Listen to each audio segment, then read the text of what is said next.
अस्सलाम वालेकुम and welcome to the fifth lecture of basic projection. अगर आज के लेक्चर की बात करें तो आज हमारे पास एसटीएफ और एचटीएफ हैं। अभी एसटीएफ क्या होते हैं और एचटीएफ क्या होता है? एसटीएफ होता है हमारे पास स्मॉल टाइम फ्रेम और एचटीएफ होता है हायर टाइम फ्रेम। अब ट्रेडिंग व्यू ने हमें डिफरेंट टाइम फ्रेम्स दिए हैं जो 1 सेकंड से लेकर 12 मंथ तक होते हैं। अब इसमें जो मिनट्स वाले चार्ट हैं ये सारे हमारे स्मॉल टाइम फ्रेम्स हैं और ये जो हायर टाइम फ्रेम्स के चार्ट हैं 1H 4H ये 1 डे ये हमारे पास एचटीएफ है हायर टाइम फ्रेम। ठीक है। अब अगर ट्रेडिंग व्यू सिर्फ हमें एक टाइम फ्रेम देता है जैसे कि 5 मिनट दे दिया उसने हमें। ठीक है। अब सारे लोग 5 मिनट का चार्ट देख रहे हैं। ठीक है। और उसके अंदर ही अपने डिमांड जोन और सप्लाई जोन और सारे सपोर्ट रेजिस्टेंस मार्क करके बैठे हैं। अब 5 मिनट वाले अगर एक ही चीज़ देखेंगे क्योंकि एक ही चार्ट है। अब सारे लोग एक ही डिमांड जोन देख रहे हैं मिसाल के तौर पे और मार्केट वहाँ डिमांड जोन पे आती है और सारे एक ही जगह से बाय कर रहे हैं।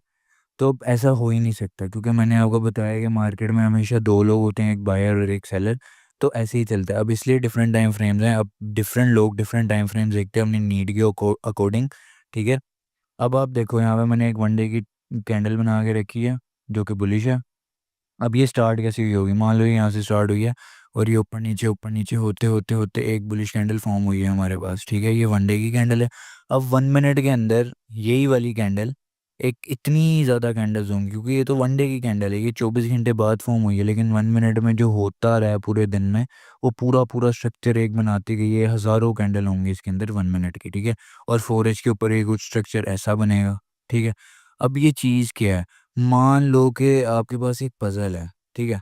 और उस पज़ल के जो पीसेस हैं वो बिखरे हुए हैं और अब जब तक उन पीसेस को सॉल्व नहीं करोगे आपको एक एक्चुअल पिक्चर नहीं नज़र आएगी। ऐसे ही मार्केट के डिफरेंट टाइम फ्रेम्स होते हैं। जब तक आप इन सबको कंबाइन करके नहीं देखोगे जब तक आपको नहीं नज़र आएगा कि मार्केट एक्चुअल में क्या पिक्चर बना रही है और वो जाना किधर चाहती है। अब ये 1 डे का टाइम फ्रेम है। ठीक है। और अगर मैं आपको दिखाऊं कि यहाँ पे हुआ क्या, तो यहाँ पे एक हमारे पास डिमांड जोन था, ये वाला मैं आपको मार्क करके दिखाऊं तो ये हमारे पास एक डिमांड जोन है। ठीक है। मार्केट यहाँ पे आई, यहाँ से ऊपर चली गई। हमें पता था ये डिमांड जोन है, यहाँ पे हमारे बायर्स हैं। मार्केट ने ये किया अपना ट्रेंड कंटिन्यू करते हुए वो ऊपर। ठीक है। और अभी भी ये ऊपर ही जा रही है, ये आज की कैंडल है। ठीक है। अब लेकिन यहाँ पे मैं अगर और जूम करके दिखाऊं तो ये जो ये वाली कैंडल बनी, ठीक है, ये 1 डे की कैंडल है 2 सितंबर की। और ये हम अगर 1 डे पे देख लें तो हमें पता है कि ये एक रिट्रेसमेंट है। और यहाँ पे जो 4H या 1H के जो होंगे हमारे पास डिमांड जोन वो चलेंगे और उसके ऊपर आगे मार्केट दोबारा अपना रिट्रेस लेके ऊपर जा रही है। ठीक है। लेकिन जो ये वाली कैंडल है 2 सितंबर की 1 डे में हम देख रहे हैं कि ये एक रिट्रेस है। लेकिन 1 मिनट के ऊपर ये पूरी कैंडल एक सेलिंग ट्रेंड है। ठीक है। अब मैं आपको अगर ये कैंडल मार्क करके दिखाऊं, मैंने ये कैंडल मार्क करी, एक सेकेंड, ये कैंडल मैंने मार्क कर ली। अब चलते हैं 2 सितंबर के ऊपर। अ, ये आ गया 3 सितंबर और ये आ गया 2 सितंबर। ठीक है। अब देखो क्या हुआ, 2 सितंबर यहाँ से स्टार्ट हुआ। ठीक है। और आते साथ सेलिंग। ठीक है। ये सारा 2 सितंबर चल रहा है, ये सेलिंग ट्रेंड चल रहा है। मैं आपको जूम करके दिखाऊं तो ये सेलिंग स्टार्ट 2 सितंबर से और ये सेलिंग सा चल रहा है। ठीक है। अब जो 2 सितंबर को 1 मिनट के ऊपर देख रहे हैं उनको पता है कि हमारा सेलिंग ट्रेंड स्टार्ट हो चुका है, अब हमने सेलिंग अपॉर्चुनिटीज़ देखनी है। ठीक है। उन्होंने इस दिन पूरा भर भर के सेल किया। ठीक है। ये 2 सितंबर ही चल रहा है और सारा सारा ट्रेंड हमारा सेलिंग का। ठीक है। अब 3 सितंबर आया। ठीक है। अब जिन्होंने 2 को सेलिंग की होगी 1 मिनट का टाइम फ्रेम देख के कि हमारा ट्रेंड सेलिंग का चल रहा है और वो सारे सेलिंग कर रहे हैं, तो वो अगले दिन भी तो सेलिंग ही करेंगे। वो कहेंगे अब ट्रेंड हमारा सेलिंग है तो अब हम सेलिंग करेंगे। ये 3 सितंबर आया और मार्केट ने उनको बिठाया भी कि मैं सेलिंग ही जाऊंगी। ये देखो, ये 3 सितंबर है, ये मार्केट नीचे गिर रही है। ठीक है। और उसके बाद सारा ट्रेंड चेंज। ये देखो, ये बुलिश, ये जाता आ गया, ये थर्ड आ गया, ये फोर्थ आ गया, ये सारा बुलिश। ठीक है। और ये अभी तक बुलिश। अब ये क्यों हुआ? क्योंकि इन्होंने हायर टाइम फ्रेम नहीं देखा। ठीक है। मैं आपको बताता चलूँ कि ये जो हमारे हायर टाइम फ्रेम के सपोर्ट रेजिस्टेंस डिमांड जोन होते हैं ये बहुत एक्यूरेट काम करते हैं छोटे टाइम फ्रेम के हिसाब से। ठीक है। मतलब एक छोटे टाइम फ्रेम का अगर सपोर्ट है तो वो कम काम करेगा। मैंने आपको दिखाया था छोटी बाइंग सिर्फ आती है और बड़े टाइम फ्रेम पे आपको बड़ी बाइंग मिलती है एक। ऐसे ही यहाँ पे हुआ, 1 डे पे ये रिट्रेस पे आया।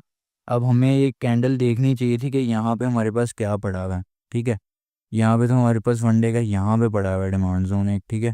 आप इस पूरा एरिया को भी वैसे मार्क कर सकते हो, लेकिन आपको मैं 4H के ऊपर लेके चलता हूँ अगर, तो आप देखोगे यहाँ पे क्या है, यहाँ पे ये वाला डिमांड जोन है। अगर मैं आपको थोड़ा सा जूम आउट करके दिखाऊं तो ये देखो, ये हमारे पास एक डिमांड जोन था, ठीक है।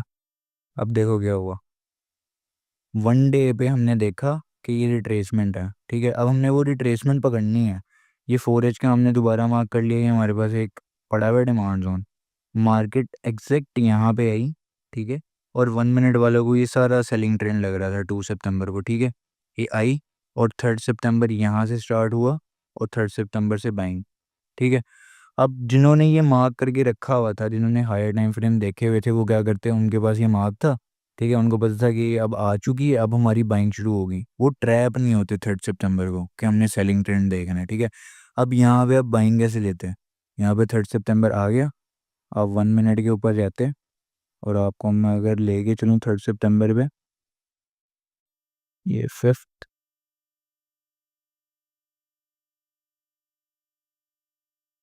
ये 3rd, यहाँ पे आई मार्केट, ठीक है।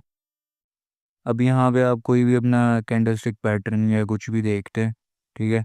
अगर यहाँ पे हम देख भी लें कि हमें कुछ मिले, तो यहाँ पे देखो क्या है, यहाँ पे हमारे पास ये जो कैंडल्स हैं, ये 3 ग्रीन सोल्जर्स आप कह लो, ठीक है।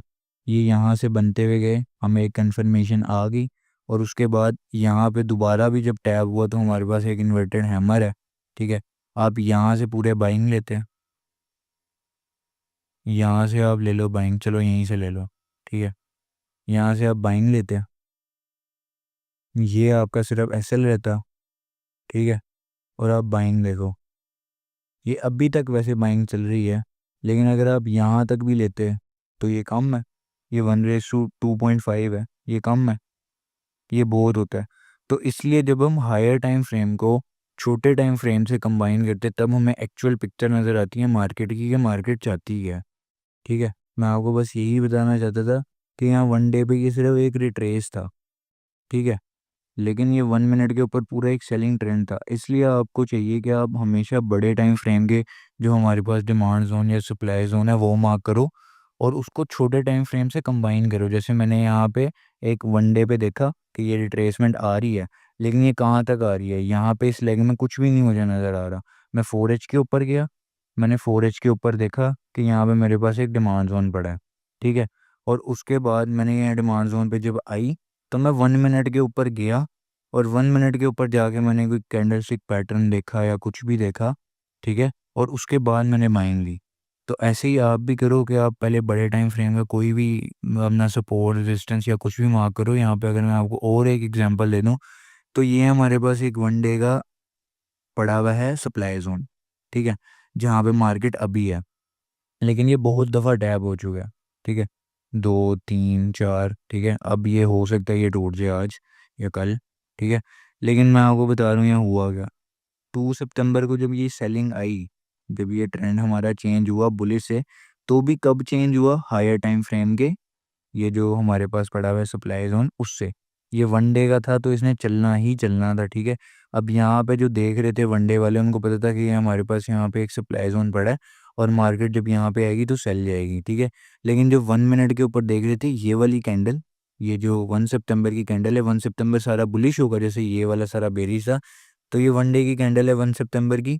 तो 1 मिनट वालों को लग रहा था कि ट्रेंड बुलिश है, ठीक है, वो बाइंग ले रहे थे 2 सितंबर को। लेकिन 2 सितंबर को सेलिंग आनी थी, क्योंकि हमें पता था कि ये टैप हो चुका है जोन, ठीक है। तो हमने ये 2 सितंबर की सेलिंग कैसे पकड़नी थी, अब मैं आपको वो भी दिखाता हूँ जाके। ये हमारे पास 8 सितंबर है, टू पे चलो। हम्म, ये 5th, ये 3rd, और ये 2, ये देखो 2 यहाँ से शुरू हुआ था ना, मैंने आपको दिखाया। देखो मार्केट ने क्या किया, मार्केट अपने सप्लाई जोन पे आई जो कि वन डे का है, ठीक है। और आते साथ मार्केट ने क्या किया, यहाँ पे एक इंडिसीजन बनाने के बाद इन्वर्टेड हैमर, और उसके बाद सारा डाउन ट्रेंड। अब हमें पता है, लेकिन जिन्होंने 1 सितंबर को देखा ना, ये देखो 1 सितंबर वाले सारे बुलिश थे, ये देखो, जो 1 मिनट के ऊपर 1 सितंबर को देख रहे थे उनका ट्रेंड सारा बुलिश था। ये देखो, अगर मैं आपको मार्क करके भी दिखाऊं तो ये एक बुलिश ट्रेंड है।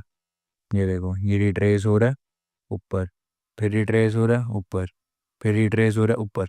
यहाँ टैप हो गया हमारा सप्लाई जोन। ठीक है, अब यहाँ टैप हुआ ना, जब आप देखो कितनी बड़ी कैंडल से हुआ। अब सबको पता है यहाँ पे जो 1 मिनट पे देख रहे हैं कि यहाँ पे बायर्स कंट्रोल में है, अब तो बाइंग होगी। और देखो क्या हुआ, सारी सेलिंग। अब आपको ये सेलिंग भी मिल गई सारी। ठीक है, और अगले दिन आपको पता था कि हमारा डिमांड जोन हिट हो गया 4H वाला, तो आपको ये सारी बाइंग भी मिल गई 3 सितंबर को। ठीक है, लेकिन 1 मिनट वाले सारे ट्रैप। इसलिए बड़े टाइम फ्रेम को छोटे टाइम फ्रेम से जब आप कंबाइन करते हो तब आपको पता चलता है कि एक्चुअल मार्केट चाहती क्या है। आई होप आपको ये वीडियो पसंद आई होगी और समझ भी आई होगी। मिलते हैं अगली वीडियो में। अल्लाह हाफिज़।